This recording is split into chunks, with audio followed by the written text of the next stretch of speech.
ಕರುಣಿನ ಸಮಸ್ತ ಭಾವಿ ವಕೀಲರಿಗೆ ಕಾಮಧೇನು ಲಾ ಕಡೆಯಿಂದ ನಮಸ್ತೆ. ಆತ್ಮೀಯ ಭಾವಿ ವಕೀಲರ ಹಿಂದಿನ ತರಗತಿಯಲ್ಲಿ ವೈಟ್ ಕಲರ್ ಕ್ರೈಮ್ಸ್ ಮೀನ್ಸ್ ಹಂಗಂದರೆ ಶ್ವೇತ ಕೊರಳ ಪಟ್ಟಿ ಮತ್ತು ಅಪರಾಧಗಳು ಮೀನ್ಸ್ ಅರ್ಥ ಮಾಡ್ಕೊಳ್ಳಿ. ಆತ್ಮೀಯ ವಿದ್ಯಾರ್ಥಿಗಳು ಯಾರು ಪ್ರೆಸೆಂಟಾಗಿ 3 ಇಯರ್ಸಲ್ಲಿ ಸಂಬಂಧಪಟ್ಟಂಗೆ 6th ಸೆಮಿಸ್ಟ್ರಲ್ಲಿ ಯಾರು ಸ್ಟಡಿ ಮಾಡ್ತಿರೋ ವಿದ್ಯಾರ್ಥಿಗಳಿಗೆ ಮತ್ತು ಈಗಾಗಲೇ 5 ಇಯರ್ಸ್ ಎಲ್ ಎಲ್ ಬಿ ಸಂಬಂಧಪಟ್ಟಂತೆ 10th ಸೆಮಿಸ್ಟ್ರಲ್ಲಿ ಓದ್ತಿರೋ ವಿದ್ಯಾರ್ಥಿಗಳಿಗೆ ಈ ಸಬ್ಜೆಕ್ಟ್ ಅನ್ವಯಿಸ್ತದೆ.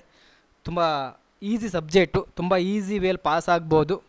ಯಾವ ಥರದ ಭಯಪಡುವಂಥ ಅವಶ್ಯಕತೆ ಇರುವುದಿಲ್ಲ.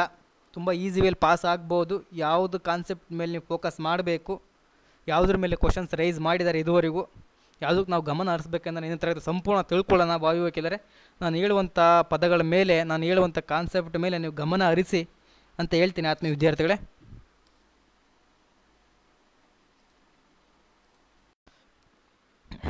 ಆತ್ಮೀಯ ಭಾವಿ ವಕೀಲರು ಗಮನಿಸಿ, ಫಸ್ಟ್ ಯೂನಿಟ್ ಬಂದುಬಿಟ್ಟು ನಿಮಗೆ introductions concept of white collar crime, Indian approach to social and economic offences forms of privileged classes, deviances, official divisions, legislators, judges and bureaucrats. ತುಂಬ ಇಂಪಾರ್ಟೆಂಟು, ಮಹತ್ವವಾದದ್ದು. ಶ್ವೇತ ಕೊರಳಪಟ್ಟಿ ಅಂದರೆ ಏನು, ಶ್ವೇತ ಕೊರಳಪಟ್ಟಿ ಅದರ ಇಂಟ್ರೊಡಕ್ಷನ್ಸ್, ಅದರ ಬಗ್ಗೆ ಪರಿಚಯ, ಅದು ಇಂಡಿಯಾದಲ್ಲಿ ಯಾವ ರೀತಿ ಅದನ್ನು ಅಪ್ರೋಚ್ ಮಾಡಲಾಗಿದೆ, ಅದರಲ್ಲಿ ಸೋಷಿಯಲ್ ಮತ್ತು ಎಕನಾಮಿಕ್ ಸಂಬಂಧಪಟ್ಟಂಥ ಅಫೆನ್ಸ್ಗಳು, ಫ್ರಮ್ಸ್ ಇನ್ ಆಫ್ ಪ್ರಿವಿಲೇಜ್ಡ್ ಸವಲತ್ತುಗಳು ಯಾವ ರೀತಿ ಇದೆ, ಕ್ಲಾಸಸ್ ಆಫ್ ಡಿವಿಯನ್ಸಸ್ ಅಪರಾಧಗಳ ಪ್ರಕಾರಗಳು ತುಂಬ ಇಂಪಾರ್ಟೆಂಟು. ಈ ಯೂನಿಟಲ್ಲಿ ನಿಮಗೆ ಕ್ಲಾಸಿಫಿಕೇಷನ್ಸ್ ಆಫ್ ಡಿವಿಯನ್ಸಸ್ ಮೀನ್ಸ್ ಅಪರಾಧಗಳ ಬಗ್ಗೆ ಕೇಳ್ತಾನೆ, ಇಲ್ಲಾಂದರೆ ಅದ್ರ ಬಗ್ಗೆ ಬೆಳವಣಿಗೆ ಕೇಳ್ತಾನೆ, ಯಾವ ರೀತಿ ಆಯಿತು ವೈಟ್ ಕಲರ್ ಕ್ರೈಮ್ಸ್ ಇನ್ ಇಂಡಿಯಾದಲ್ಲಿ ಅಂತ ಹೇಳ್ಬಿಟ್ಟು. ಅದರಲ್ಲಿ ಲೆಜಿಸ್ಲೇಟರ್ಸ್, ಜಡ್ಜಸ್ ಆ್ಯಂಡ್ ಬ್ಯೂರೋಕ್ರಾಟ್ಸ್ ಅಂತ ಇದೆಯಲ್ಲ, ಬ್ಯೂರೋಕ್ರಾಟ್ಸ್ ತುಂಬ ಇಂಪಾರ್ಟೆಂಟು. ಆತ್ಮೀಯ ವಿದ್ಯಾರ್ಥಿಗಳು ಗಮನಿಸಿ, first one professional deviances, second one trade union deviances ಅಂತ ಹೇಳ್ಬಿಟ್ಟು, ಅದೇ ಥರ land law deviances, fourth one upper classes deviances, police deviances, gender based deviances, fifth one ನೋಡಿದ್ರೆ deviances by religious leaders and organist ಅಂತ ಹೇಳ್ಬಿಟ್ಟು. ತುಂಬ ಇಂಪಾರ್ಟೆಂಟು. ಪ್ರೊಫೆಷನ್ಗೆ ಸಂಬಂಧಪಟ್ಟಂತೆ ವಕೀಲರಿಗೆ ದೂರುನಾಡತ್ತೆ. ಈಗಾಗಲೇ ನೀವು ಅಡ್ವೊಕೇಟ್ಸ್ ಆ್ಯಕ್ಟ್ 1961ನಲ್ಲಿ ಸೆಕ್ಷನ್ಸ್ 35 ಅನ್ನು ಈಗಾಗಲೇ ಓದ್ಕೊಂಡು ಬಂದಿದ್ದೀರಾ. ಸೆಕ್ಷನ್ 5ರಲ್ಲಿ ಆ ಅಡ್ವೊಕೇಟ್ಸ್ ಮಿಸ್ಕಂಡಕ್ಟ್ ಮಾಡಿದ್ರೆ ಯಾವ ರೀತಿ ಪನಿಷ್ಮೆಂಟ್ ಇದೆ, ಹಲವು ಪ್ರಕರಣಗಳನ್ನು ಓದಿ ಬಂದಿರಾ, ಅದಕ್ಕೆ ಸಂಬಂಧಪಟ್ಟಂತೆ ತಿಳ್ಕೊಳ್ತೀವಿ ಇದರಲ್ಲಿ. ಅದೇ ಥರನೇ ಟ್ರೇಡ್ ಯೂನಿಯನ್ಸ್ ಡಿವಿಯನ್ಸಸ್ ಮೀನ್ಸ್ ಹಂಗಂದರೆ ವ್ಯಾಪಾರಕ್ಕೆ ಸಂಬಂಧಪಟ್ಟಂಥ ಕೆಲವೊಂದು ಅಪರಾಧಗಳು. ಅದೇ ಥರ ಲ್ಯಾಂಡ್ ಲಾ ಡಿವಿಯನ್ಸಸ್ ಮೀನ್ಸ್ ಆಸ್ತಿಗೆ ಸಂಬಂಧಪಟ್ಟಂತೆ ಅಥವಾ ಭೂ ಕಾನೂನಿಗೆ ಸಂಬಂಧಪಟ್ಟಂತೆ ಕೆಲವೊಂದು ಅಪರಾಧಗಳ ಬಗ್ಗೆ ತಿಳ್ಕೊಳ್ತೀವಿ. ಅದೇ ಥರ ಅಪ್ಪರ್ ಕ್ಲಾಸಸ್ ಡಿವಿಯನ್ಸಸ್ ಬಹುದೊಡ್ಡ ಅಪರಾಧಗಳ ಬಗ್ಗೆ ತಿಳ್ಕೊಳ್ತೀವಿ. ಅದೇ ಥರ ಪೊಲೀಸ್ ಡಿವಿಯನ್ಸಸ್ ಮೀನ್ಸ್ ಪೊಲೀಸ್ ಇಲಾಖೆಯಲ್ಲಿ ಯಾವ ರೀತಿ ಅಪರಾಧಗಳು ಆಗ್ತವೆ, ಯಾವ ತಡೆಗಟ್ಟಬೇಕು, ಅವಕ್ಕೆಲ್ಲ ಪ್ರತಿಯೊಂದನ್ನು ಕೂಡ ಇದರಲ್ಲಿ ತಿಳ್ಕೊಳ್ತೀವಿ. ಅದೇ ಥರ ಜೆಂಡರ್ ಬೇಸ್ಡ್ ಡಿವಿಯನ್ಸಸ್ ಅರ್ಥ ಮಾಡ್ಕೊಳ್ಳಿ. ಕೌಟುಂಬಿಕ ಕಲಹಗಳು ಯಾವ ರೀತಿ ಆಗ್ತವೆ, ಜೆಂಡರ್ ಬೇಸ್ಡ್ ಡಿವಿಯನ್ಸಸ್ ಸಂಬಂಧಪಟ್ಟಂತೆ ಅದನ್ನು ಕೂಡ ಅಳವಡಿಸಿದ್ದಾರೆ, ಅದನ್ನು ಕೂಡ ಸಂಪೂರ್ಣ ತಿಳ್ಕೊಳ್ತೀವಿ. ನೆಕ್ಸ್ಟ್ ಒನ್ ಏನಿದೆ, last one deviances by religious leaders and organisation ಅಂತ ಹೇಳ್ಬಿಟ್ಟು. ರಿಲಿಜಿಯಸ್ ಸಂಬಂಧಪಟ್ಟಂತೆ ಲೀಡರ್ಸ್ ಯಾವ ರೀತಿ ಅಪರಾಧಗಳು ನಡೀತಿದ್ದಾವೆ ಧರ್ಮಗಳ ಮಧ್ಯೆ ಅಂತ ಹೇಳಿಬಿಟ್ಟು ತುಂಬ ಮಹತ್ವವಾದ ಆತ್ಮೀಯ ವಿದ್ಯಾರ್ಥಿಗಳೇ. ನಾನು ಹೇಳಿರುವಂಥ ಕಾನ್ಸೆಪ್ಟಲ್ಲಿ ಫೋಕಸ್ ಮಾಡಿ ಇದನ್ನು ನೆಕ್ಸ್ಟ್ ಯೂನಿಟಲ್ಲಿ ಒಂದೊಂದಾಗಿ ಫೋಕಸ್ ಮಾಡೋಣ. ಆತ್ಮೀಯ ವಿದ್ಯಾರ್ಥಿಗಳೇನ ಸೆಕೆಂಡ್ ಯೂನಿಟ್ ನೋಡೋದಾದರೆ ಫಸ್ಟ್ ಬಂದ್ಬಿಟ್ಟು ನಿಮಗೆ ಅಫಿಷಿಯಲ್ ಡಿವಿಯನ್ಸಸ್, ಅಧಿಕೃತ ಅಪರಾಧಗಳು ಅಂತ ಹೇಳ್ಬಿಟ್ಟು ಅದ್ರ ಬಗ್ಗೆ ಕಾನ್ಸೆಪ್ಟ್ ಇದೆ, ಅದನ್ನು ಸಂಪೂರ್ಣ ನೋಡ್ತೀವಿ. ಅದೇ ಥರನೇ ಪ್ರಿವೆನ್ಷನ್ಸ್ ಆಫ್ ಕರಪ್ಷನ್ಸ್ ಆ್ಯಕ್ಟ್ 1988 ಅರ್ಥ ಮಾಡ್ಕೊಳ್ಳಿ, ತುಂಬ ಇಂಪಾರ್ಟೆಂಟು. ಇದ್ರ ಮೇಲೆ ಕಂಪಲ್ಸರಿ ಕ್ವಶನ್ಸ್ ಇದ್ದೇ ಇರ್ತದೆ ನಿಮಗೆ. ಪ್ರಿವೆನ್ಷನ್ಸ್ ಆಫ್ ಕರಪ್ಷನ್ಸ್ ಆ್ಯಕ್ಟ್ 1988 ಅದರಲ್ಲಿ ಯಾವುದು, ಭ್ರಷ್ಟಾಚಾರ ಪ್ರತಿಬಂಧಕ ಅಧಿನಿಯಮ 1988. ಓಕೆನಾ, ಭ್ರಷ್ಟಾಚಾರ ಪ್ರತಿಬಂಧಕ ಅಧಿನಿಯಮ 1988 ಅಡಿಯಲ್ಲಿ ನಿಮಗೆ ಭ್ರಷ್ಟಾಚಾರ ಪ್ರತಿಬಂಧಕ ಅಧಿನಿಯಮ 1988 ರಂಗದಲ್ಲಿ ಭ್ರಷ್ಟಾಚಾರ ಅಂದರೆ ಏನು, ಸರ್ಕಾರಿ ನೌಕರ ಅಥವಾ ಲೋಕರ ನೌಕರ ವ್ಯಾಖ್ಯಾನ, ಸರ್ವೆಂಟ್ ಅಂತ ಕರಿತೀವಲ್ವಾ. ಈಗಾಗಲೇ ನೀವು IPC ಅಥವಾ BNS ಅಲ್ಲಿ ಸರ್ವೆಂಟ್ ಅಂದರೆ ಯಾರು ಅಂತ ಹೇಳ್ಬಿಟ್ಟು ತಿಳ್ಕೊಂಡು ಬಂದಿದ್ದೀರಾ. ಅದೇ ಥರದಲ್ಲಿ ಸರ್ವೆಂಟ್ ಅಂದರೆ ಯಾರು ಅಂತ ವ್ಯಾಖ್ಯಾನ ಮಾಡಲಾಗಿರ್ತದೆ. ಅದೇ ಥರನೇ ವಿಶೇಷ ನ್ಯಾಯಾಧೀಶರ ನೇಮಕ ಮತ್ತು ವಿಶೇಷ ನ್ಯಾಯಾಧೀಶರಿಂದ ಪ್ರಕರಣಗಳು ತುಂಬ ಇಂಪಾರ್ಟೆಂಟ್ ಇದು, ಅರ್ಥ ಮಾಡ್ಕೊಳ್ಳಿ. ಕ್ವಶನ್ಸ್ ಇದೇ ಥರ ಕ್ವಶನ್ಸ್ ಕೇಳಿರ್ತಾರೆ.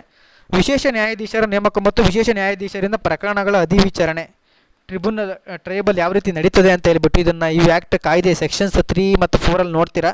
ಅದೇ ಥರನೇ ವಿಶೇಷ ನ್ಯಾಯಾಧೀಶರ ಕಾರ್ಯವಿಧಾನ ಮತ್ತು ಅವರ ಅಧಿಕಾರ, ಅವ್ರು ಏನು ಪವರ್ ಇದೆ ನ್ಯಾಯಾಧೀಶರಿಗೆ ಇದೆ ಆ್ಯಕ್ಟಿಗೆ ಸಂಬಂಧಪಟ್ಟಂತೆ ಹೇಳ್ಬಿಟ್ಟು ಸೆಕ್ಷನ್ಸ್ 5 ಮತ್ತು 6 ನೋಡ್ತೀರಾ.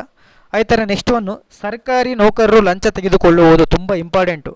ಸರ್ಕಾರಿ ನೌಕರರು ಲಂಚ ತೆಗೆದುಕೊಳ್ಳುವುದು ತುಂಬ ಇಂಪಾರ್ಟೆಂಟು ಕಾನ್ಸೆಪ್ಟ್ ನಿಮಗೆ ಇದರಲ್ಲಿ. ಸೆಕ್ಷನ್ 7 ಮತ್ತು ಸೆಕ್ಷನ್ 7 ಇಂದ 11 ನೋಡ್ತೀರಾ. ಅದೇ ಥರ ನೆಕ್ಸ್ಟ್ ಮೇಲಿನ ಅಪರಾಧಗಳ ದುಷ್ಪ್ರೇರಣೆ ಮತ್ತು ಚಿತಾವಣೆ ಮೀನ್ಸ್ ಅಬೇಟ್ಮೆಂಟ್ ಮಾಡಬಹುದು ಅಪರಾಧಗಳಿಗೆ. ಈಗಾಗಲೇ ಅಬೇಟ್ಮೆಂಟ್ ಅಂತ ನೀವು BNS ಅಲ್ಲಾಗಲಿ ಅಥವಾ IPC ಅಲ್ಲಾಗಲಿ ನೋಡಿರ್ತೀರಾ, ತುಂಬ ಇಂಪಾರ್ಟೆಂಟು. ಈ ಆ್ಯಕ್ಟಿಗೆ ಸಂಬಂಧಪಟ್ಟಂಥ ಸೆಕ್ಷನ್ಸ್ 12 ಡೀಲ್ ಮಾಡುತ್ತೆ ಅದನ್ನು. ಅದೇ ಥರ ನೆಕ್ಸ್ಟ್ ಒನ್ ಈ ಆ್ಯಕ್ಟಲ್ಲಿ ನಿಮಗೆ ಸರ್ಕಾರಿ ನೌಕರರಿಂದ ಕ್ರಿಮಿನಲ್ ದುರ್ವರ್ತನೆ ಅಥವಾ ದುರ್ನಡತೆ ಮಿಸ್ಕಂಡಕ್ಟು, ಓಕೆನಾ, ಸರ್ಕಾರಿ ಅಧಿಕಾರಿಗಳು ಮಿಸ್ಕಂಡಕ್ಟ್ ಮಾಡಿದರೆ ಯಾವ ರೀತಿ ಕ್ರಮ ತೆಗೆದುಕೊಳ್ಬೇಕು ಅಂತ ಸೆಕ್ಷನ್ 13 ಡೀಲ್ ಮಾಡುತ್ತೆ. ಅದೇ ಥರ ನೆಕ್ಸ್ಟ್ ಒನ್ ಪ್ರಾಸಿಕ್ಯೂಷನ್ಗೆ ಮೊದಲನೇ ಮಂಜೂರಾತಿ ಅಗತ್ಯ, ಪ್ರಾಸಿಕ್ಯೂಷನ್ಗೆ ಮೊದಲನೇ ಮಂಜೂರಾತಿ ಹಾಜರಾತಿ ಬಗ್ಗೆ ತಿಳ್ಕೊಳ್ತೀರಾ. ಅದೇ ಥರ ನೆಕ್ಸ್ಟ್ ಒನ್ ನಿಮಗೆ ಭ್ರಷ್ಟಾಚಾರ ನಿವಾರಣೆಯನ್ನು ತಡೆಗಟ್ಟುವುದು ಅಥವಾ ಭ್ರಷ್ಟಾಚಾರ ವಿರುದ್ಧ ಹೋರಾಟ, ತುಂಬ ಇಂಪಾರ್ಟೆಂಟು. ನಾನು ಹೇಳಿರೋ ಕಾನ್ಸೆಪ್ಟ್ ಮೇಲೆ ಫೋಕಸ್ ಮಾಡಿ ನಿಮಗೆ ಈಸಿ ವೇಲಿ ಅರ್ಥ ಆಗ್ತದೆ. ಈಗಾಗಲೇ ತರಗತಿಗಳು ಪ್ರಾರಂಭಗೊಂಡಿವೆ, ನೀವು ಜಾಯಿನ್ ಆಗಿ ತುಂಬ ಈಸಿ ವೇಲಿ ಕಲಿಬೋದು ಆತ್ಮೀಯ ವಿದ್ಯಾರ್ಥಿಗಳೇ.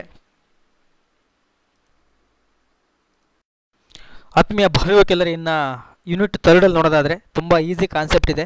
ಪೊಲೀಸ್ ಆ್ಯಂಡ್ ಪೊಲಿಟಿಷಿಯನ್ಸ್ ಡಿವೈನ್ಸಸ್ ಮೀನ್ಸ್ ಅರ್ಥ ಮಾಡ್ಕೊಳ್ಳಿ, ಪೊಲೀಸರ ಅಪರಾಧಗಳು ಯಾವ ರೀತಿ ಆಗ್ತವೆ, ಯಾವ ರೀತಿ ಮಾಡ್ತಾರೆ. ಅದೇ ಥರನೇ ರಾಜಕಾರಣಿಗಳು ಏನು ಪೊಲಿಟಿಷಿಯನ್ಸ್ ಇದ್ದಾರಲ್ಲ ಅವರು ಯಾವ ರೀತಿ ಅಪರಾಧವನ್ನು ಮಾಡ್ತಾರೆ, ಯಾವ ರೀತಿ ಅಪರಾಧಕ್ಕೆ ಕ್ರಮ ಬರ್ತಾರೆ ಅಂತ ತುಂಬ ಇಂಪಾರ್ಟೆಂಟು. ಈ ಕಾನ್ಸೆಪ್ಟನ್ನು ನೀವು ನೋಡ್ಕೋಬೇಕಾಗುತ್ತೆ, ಮೋಸ್ಟ್ ಇಂಪಾರ್ಟೆಂಟು. ಪೊಲೀಸರು ಯಾವ ರೀತಿ ಅಪರಾಧವನ್ನು ಮಾಡ್ತಾರೆ ಮತ್ತು ರಾಜಕಾರಣಿಗಳು ಯಾವ ರೀತಿ ಅಪರಾಧವನ್ನು ಮಾಡ್ತಿದ್ದಾರೆ ದಿನನಿತ್ಯ ನೋಡ್ತಾ ಇರ್ತೀರಾ ನೀವು.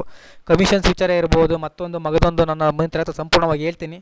ಅದೇ ಥರನೇ NN Vohra committee report most important, 6 ಮಾರ್ಕ್ಸಿಗೆ ಕಂಪಲ್ಸರಿ ಕ್ವಶನ್ಸ್. ಅರ್ಥ ಮಾಡ್ಕೊಳ್ಳಿ, NN ವರಹಾ ಕಮಿಟಿ ರಿಪೋರ್ಟ್ ಇದೆಯಲ್ಲ 6 ಮಾರ್ಕ್ಸಿಗೆ ಕಂಪಲ್ಸರಿ ಕ್ವಶನ್ಸ್ ಇದ್ದೇ ಇರ್ತದೆ ನಿಮಗೆ, ಓಕೆನಾ. ಅದೇ ಥರ next one Lokpal and Lokayukta institutions.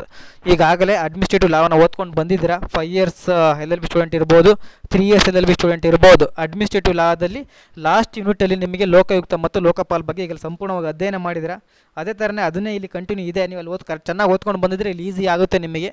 ಅದೇ ಥರ ಇಲ್ಲಿ ಲೋಕಪಾಲ್ ಅಂದರೆ ಏನು, ಲೋಕಾಯುಕ್ತ ಅಂದರೆ ಯಾರು ಅಂತ ಅದನ್ನು ತಿಳಿಸ್ಕೊಟ್ಟಿದ್ದಾರೆ. ಅದು ಸಂಪೂರ್ಣವಾಗಿ ಮತ್ತೆ ಇಲ್ಲಿ ತಿಳ್ಕೊಡ್ತೀವಿ ಆತ್ಮೀಯ ವಿದ್ಯಾರ್ಥಿಗಳೇ. ಆತ್ಮೀಯ ವಿದ್ಯಾರ್ಥಿಗಳಿಂದ 4th ಯೂನಿಟಲ್ಲಿ ನೋಡೋದಾದರೆ ಈಗಾಗಲೇ ನೀವು ರಾಜಕಾರಣಿ ಮತ್ತು ಪೊಲೀಸರು ಯಾವ ರೀತಿ ಅಪರಾಧ ಮಾಡ್ತಾರೆ ಅಂತ ಹೇಳ್ಬಿಟ್ಟು ನೋಡ್ಕೊಂಡು ಬಂದ್ವಿ 3rd ಯೂನಿಟಲ್ಲಿ. ಅದೇ ಥರ ಈಗ 4th ಯೂನಿಟಲ್ಲಿ ಪ್ರೊಫೆಷನಲ್ ಡಿವೈಸಸ್ ಮೀನ್ಸ್ ಇದು ಪ್ರೊಫೆಷನ್ಸಲ್ಲಿ ಯಾವ ವೃತ್ತಿ ನಡೆಸ್ತಿರ್ತಾರಲ್ಲ ಅಥವಾ ಅವ್ರು ಏನು ಕೈಗೊಂಡಿರ್ತಾರಲ್ಲ ವೃತ್ತಿಯನ್ನು, ಅದಕ್ಕೆ ಸಂಬಂಧಪಟ್ಟಂತೆ ಅವ್ರು ಯಾವ ರೀತಿ ಅಪರಾಧವನ್ನು ಮಾಡ್ತಾರೆ ಅಂತ ಹೇಳ್ಬಿಟ್ಟು ಸಂಪೂರ್ಣ ತಿಳ್ಕೊಳ್ತೀವಿ. ಇದರಲ್ಲಿ ವಕೀಲರ ಬಗ್ಗೆ ತಿಳ್ಕೊಳ್ತೀರಾ, ವಕೀಲರು ಯಾವ ರೀತಿ ಅವರು ದುರ್ನಡತೆಯನ್ನು ಮಾಡ್ತಾರೆ ಅಂತ ಹೇಳ್ಬಿಟ್ಟು ನಾನು ಮತ್ತೆ ಹೇಳ್ತೀನಿ. ಈಗಾಗಲೇ ನೀವು ಅಡ್ವೊಕೇಟ್ಸ್ ಆ್ಯಕ್ಟ್ 1961 ಓದ್ಕೊಂಡು ಬಂದಿದ್ದೀರಾ. ಅದರಲ್ಲಿ ಸೆಕ್ಷನ್ಸ್ 35 ಮಿಸ್ಕಂಡಕ್ಟ್ ಬಗ್ಗೆ ಹೇಳ್ತದೆ, ದುರ್ವರ್ತನೆ ಬಗ್ಗೆ ಅಥವಾ ದುರ್ನಡತೆ ಬಗ್ಗೆ ಹೇಳ್ತದೆ. ಆ ಥರ ನಿಮಗೆ ತುಂಬ ಇಂಪಾರ್ಟೆಂಟು. ಇದರ ಪ್ರೊಫೆಷನಲ್ ಕೋರ್ಸ್ ಆದ ಸ್ಟೇಟ್ ಬಾರ್ ಕೌನ್ಸಿಲ್ ಇರ್ಬೋದು ಅಥವಾ BCI ಇರ್ಬೋದು, ಬಾರ್ ಕೌನ್ಸಿಲ್ ಆಫ್ ಇಂಡಿಯಾ, ಅವರ ಅಧಿಕಾರ ಮತ್ತು ಕಾರ್ಯಗಳನ್ನು ಸಂಪೂರ್ಣ ತಿಳ್ಕೊಳ್ತೀವಿ. ಆ ಥರ ಮೆಡಿಕಲ್ ಪ್ರೊಫೆಷನ್ಸ್, ಓಕೆನಾ, ತುಂಬ ಇಂಪಾರ್ಟೆಂಟ್. ಮೆಡಿಕಲ್ ಪ್ರೊಫೆಷನ್ಸಲ್ಲಿ ಯಾವ ರೀತಿ ಅಪರಾಧಗಳು ನಡೀತವೆ ಅಂತ ಹೇಳ್ಬಿಟ್ಟು ತುಂಬ ಇಂಪಾರ್ಟೆಂಟ್ ಆಗ್ತದೆ. ಅದರಲ್ಲಿ ನಾವು ನೋಡ್ಬೋದು ನಿದ್ರಜನಕ ಅಥವಾ ಮಂಪು ತರಿಸುವಂತಹ ಔಷಧಿಗಳಿರ್ಬೋದು, ಅಕ್ರಮ ಸಾಗಾಟ ಮತ್ತು ಮಾದಕ ವಸ್ತುಗಳ ಅಧಿನಿಯಮ 1988 ತುಂಬ ಇಂಪಾರ್ಟೆಂಟ್. ಇದ್ರ ಮೇಲೆ ಕ್ವಶನ್ಸ್ ಕೇಳ್ತಾ ಇರ್ತಾರೆ. ಅದೇ ಥರನೇ ನಿಮಗೆ ಇನ್ನೊಂದು ಆ್ಯಕ್ಟ್ ನೋಡೋದಾದರೆ ಇದರಲ್ಲಿ ಗರ್ಭಧಾರಣೆ ಪೂರ್ವ ಮತ್ತು ಪ್ರಸವ ಪೂರ್ವ ಲಿಂಗ ಪತ್ತೆ ಹಚ್ಚುವ ಕೌಶಲ್ಯಗಳ ಅಧಿನಿಯಮ 1994 ತುಂಬ ಇಂಪಾರ್ಟೆಂಟು. ಈ 2 ಆ್ಯಕ್ಟ್ ಮೇಲೆ ನಿಮಗೆ ಕ್ವಶನ್ಸ್ ಇದ್ದೇ ಇರ್ತದೆ ಕಂಪಲ್ಸರಿ. ಅರ್ಥ ಮಾಡ್ಕೊಳ್ಳಿ. The pre conceptions and pre natal diagnostic technique use, ಓಕೆನಾ, PCPNDT ಆ್ಯಕ್ಟ್ ಅಂತ ಕರಿತೀವಿ ಅದು ನಾವು. ಆ ಆ್ಯಕ್ಟ್ ಮೇಲೆ ನಿಮಗೆ ಕ್ವಶನ್ಸ್ಗಳನ್ನು ಕೇಳ್ತಾನೆ ಇರ್ತಾನೆ. ಅದೇ ಥರನೇ ನಿಮ್ಗೆ ಏನಿದೆ ದ ಲ್ಯಾಟಿನ್ ಕಮಿಷನ್ಸ್ ರಿಪೋರ್ಟ್ ತುಂಬ ಇಂಪಾರ್ಟೆಂಟು, 6 ಮಾರ್ಕ್ಸಿಗೆ ಕಂಪಲ್ಸರಿ ಇದ್ದೇ ಇರ್ತದೆ. ಗಮನಿಸ್ರಿ, ಏನು ಹೇಳಿ, ಯಾವುದು ದ ಲ್ಯಾಟಿನ್ ಕಮಿಷನ್ಸ್ ರಿಪೋರ್ಟ್ ತುಂಬ ಇಂಪಾರ್ಟೆಂಟ್, 6 ಮಾರ್ಕ್ಸಿಗೆ ಕೇಳ್ತಾನೆ. ಆ ಕಮಿಷನ್ಸ್ ಬಗ್ಗೆ ನಾವು ಸಂಪೂರ್ಣ ತಿಳ್ಕೊಳ್ತೀವಿ ಮುಂದಿನ ತರಗತಿಯಲ್ಲಿ. ಅದೇ ಥರನೇ ಆತ್ಮೀಯ ವಿದ್ಯಾರ್ಥಿಗಳ ಲೀಗಲ್ ಪ್ರೊಫೆಷನ್ಸ್ ಏನು, ಲೀಗಲ್ ಅಡ್ವೊಕೇಟ್ಸ್ ಆಗಿ ಯಾರು ಪ್ರಾಕ್ಟೀಸ್ ಮಾಡ್ತಿರ್ತಾರಲ್ಲ, ವಕೀಲರು LLB ಮಾಡಿರುವಂಥ ವ್ಯಕ್ತಿಗಳು ಅಥವಾ ವಕೀಲರ ಭಾವಿ ವಕೀಲರು, ಗಮನಿಸಿ, ನಿಮಗೆ ಸಂಬಂಧಪಟ್ಟಿದ್ದು ಬಹಳ important. Opinions of disciplinary committee of Bar Council of India, disciplinary committee ಬಗ್ಗೆ ಸಂಪೂರ್ಣ ತಿಳ್ಕೊಳ್ತೀವಿ. ಅದರ ಕಾರ್ಯ ಮತ್ತು ಏನು ಪ್ರಕಾರಗಳು ಏನು ಅನ್ನೋದು ಈಗಾಗಲೇ ನೀವು ಓದ್ಕೊಂಡು ಬಂದಿದ್ದೀರಾ. ಅದನ್ನು ಮತ್ತೆ ನಾವು ಸಂಪೂರ್ಣ ತಿಳ್ಕೊಳ್ತೀವಿ. ಆತ್ಮೀಯ ವಿದ್ಯಾರ್ಥಿಗಳೇ, ಇನ್ನು ಲಾಸ್ಟ್ ಯೂನಿಟಲ್ಲಿ ನೋಡೋದಾದರೆ gender based deviances sexual harassment. ಅರ್ಥ ಮಾಡ್ಕೊಳ್ಳಿ, ತುಂಬ ಇಂಪಾರ್ಟೆಂಟು. ಇದ್ರ ಮೇಲೆ ಕ್ವಶನ್ಸ್ ಇದ್ದೇ ಇರ್ತದೆ ನಿಮಗೆ. ಯಾವ gender based deviances sexual harassment means ಅಂದರೆ ಕೌಟುಂಬಿಕ ಹಿಂಸೆಗೆ ಸಂಬಂಧಿಸಿದಂಥ ಕಾನೂನುಗಳು ಯಾವ ರೀತಿ ಇದೆ, ಹ್ಯಾರಸ್ಮೆಂಟ್ ಯಾವ ರೀತಿ ಆಗ್ತಿದೆ ಅವ್ರ ಮೇಲೆ ಅಂತ ಹೇಳ್ಬಿಟ್ಟು ಸಂಬಂಧಪಟ್ಟಂತೆ ನಿಮಗೆ ಒಂದು 2 ಆ್ಯಕ್ಟ್ ಬರ್ತವೆ. ಅದರಲ್ಲಿ ಕೌಟುಂಬಿಕ ಹಿಂಸೆಗಳಿಂದ ಮಹಿಳೆಯರ ರಕ್ಷಣೆ ಅಧಿನಿಯಮ 2005 ತುಂಬ ಇಂಪಾರ್ಟೆಂಟು. ಈ ಆ್ಯಕ್ಟ್ ಮೇಲೆ ಕ್ವಶನ್ಸ್ ಕೇಳ್ತಾ ಇರ್ತಾರೆ ನಿಮಗೆ. ಅದನ್ನು ಬಿಟ್ಟರೆ ನಿಮಗೆ ಈ ಆ್ಯಕ್ಟಲ್ಲಿ ತುಂಬ ಇಂಪಾರ್ಟೆಂಟ್ ಬಂದುಬಿಟ್ಟು ಇದರ ಲಕ್ಷಣಗಳಿಗೆ ಫ್ಯೂಚರ್ಸ್ ಬಗ್ಗೆ ಕೇಳ್ತಾರೆ. ಇಲ್ಲ ಅಂದರೆ ಅನೈತಿಕ ಸಾಗಾಟ ಪ್ರತಿಬಂಧಕ ಅಧಿನಿಯಮ 1986 ಯಾವ ರೀತಿ ಸಾಗಾಟ ಮಾಡ್ತಿದ್ದಾರೆ, ಮಕ್ಕಳನ್ನಾಗಿರ್ಬೋದು ಮಹಿಳೆಯರನ್ನಾಗಿರ್ಬೋದು ಯಾವ ರೀತಿ ಸಾಗಾಟ ಮಾಡ್ತಿದ್ದಾರೆ ಅಂತ ಹೇಳ್ಬಿಟ್ಟು ಸಂಬಂಧಪಟ್ಟಂತೆ ಕೆಲವೊಂದು ಅಪರಾಧಗಳಿದ್ದಾವೆ, ಅದನ್ನು ಸಂಪೂರ್ಣ ತಿಳ್ಕೊಳ್ತೀವಿ. ಜೆಂಡರ್ ಬೇಸ್ಡ್ ಡಿವೈನ್ಸಸ್ ಸೆಕ್ಸುವಲ್ ಹ್ಯಾರಸ್ಮೆಂಟ್ಗೆ ಸಂಬಂಧಪಟ್ಟಂತೆ ಯಾವ ರೀತಿ ಇದೆ ಅಂತ ಹೇಳ್ಬಿಟ್ಟು ಸಂಪೂರ್ಣವಾಗಿ ತಿಳ್ಕೊಳ್ತೀವಿ. ಆ ಥರನೇ last one offence against schedule caste and schedule tribes ಅಂತ ಹೇಳ್ಬಿಟ್ಟು ಪರಿಷ್ಠ ಜಾತಿ ಮತ್ತು ಪರಿಷ್ಠಕ್ಕೆ ಸಂಬಂಧಪಟ್ಟಂತೆ ಯಾವ ರೀತಿಯಾಗಿ ಅಫೆನ್ಸ್ ಅಪರಾಧಗಳಿದ್ದಾವೆ ಅನ್ನೋ ಸಂಪೂರ್ಣ ತಿಳ್ಕೊಳ್ತೀವಿ ವೈಟ್ ಕಲರ್ ಕ್ರೈಮ್ಸಲ್ಲಿ ಯೂನಿಟ್ 5ಅಲ್ಲಿ ಸಂಪೂರ್ಣ ತಿಳ್ಕೊಳ್ತೀವಿ ಆತ್ಮೀಯ ವಿದ್ಯಾರ್ಥಿಗಳೇ. ಇಂದಿನ ತರಗತಿಯಲ್ಲಿ ಸಂಪೂರ್ಣವಾಗಿ 5 ಯೂನಿಟ್ ಕೂಡ ತುಂಬ ಈಸಿ ಇದೆ, ತುಂಬ ಅರ್ಥ ಆಗಿದೆ ಅಂದ್ಕೊಳ್ತೀನಿ. ಯಾವ ಕಾನ್ಸೆಪ್ಟನ್ನು ಫೋಕಸ್ ಮಾಡಬೇಕು, ಯಾವ ಕಾನ್ಸೆಪ್ಟನ್ನು ಫೋಕಸ್ ಮಾಡಬಾರ್ದು ಅಂತ ನಾನು ನೆಕ್ಸ್ಟಿನ ತರಗತಿಗಳಲ್ಲಿ ಎಷ್ಟು ಕ್ವಶನ್ಸ್ ಬರ್ತವೆ ಒಂದು ಯೂನಿಟಲ್ಲಿ ನಾವು ಎಷ್ಟು ಕ್ವಶನ್ಸ್ ಓದಿದ್ರೆ ಸಾಕು ಅನ್ನೋದು ಸಂಪೂರ್ಣವಾಗಿ ಎಕ್ಸ್ಪ್ಲೇಷನ್ ಕೊಡ್ತಿದ್ದೀವಿ. ಆತ್ಮೀಯ ವಿದ್ಯಾರ್ಥಿಗಳೇ, ಕಾಮಧೇನು ಲಾ ಅಕಾಡೆಮಿಯಲ್ಲಿ ಈಗಾಗಲೇ 3 ವರ್ಷದ ಕಾನೂನು ವಿದ್ಯಾರ್ಥಿಗಳಿಗೆ ಸಂಬಂಧಪಟ್ಟಂತೆ 2, 4 ಮತ್ತು 6 ಈ ತರಗತಿಗಳಿಗೆ ಈ ಸೆಮಿಸ್ಟರ್ಗಳಿಗೆ ಈಗಲೇ ತರಗತಿಗಳು ಪ್ರಾರಂಭಗೊಂಡಿವೆ. ಇನ್ನೂ ಯಾಕೆ ತಡ? ಹೆಚ್ಚಿನ ಮಾಹಿತಿಗಾಗಿ ಈ ನಂಬರ್ಗೆ ಸಂಪರ್ಕಿಸಿ 7353872963. ಎಲ್ಲರಿಗೂ ಶುಭವಾಗಲಿ. ಸಿರಿಗನ್ನಡಂ ಗೆಲ್ಲಿಗೆ, ಸಿರಿಗನ್ನಡಂ ಬಾಳಿಗೆ.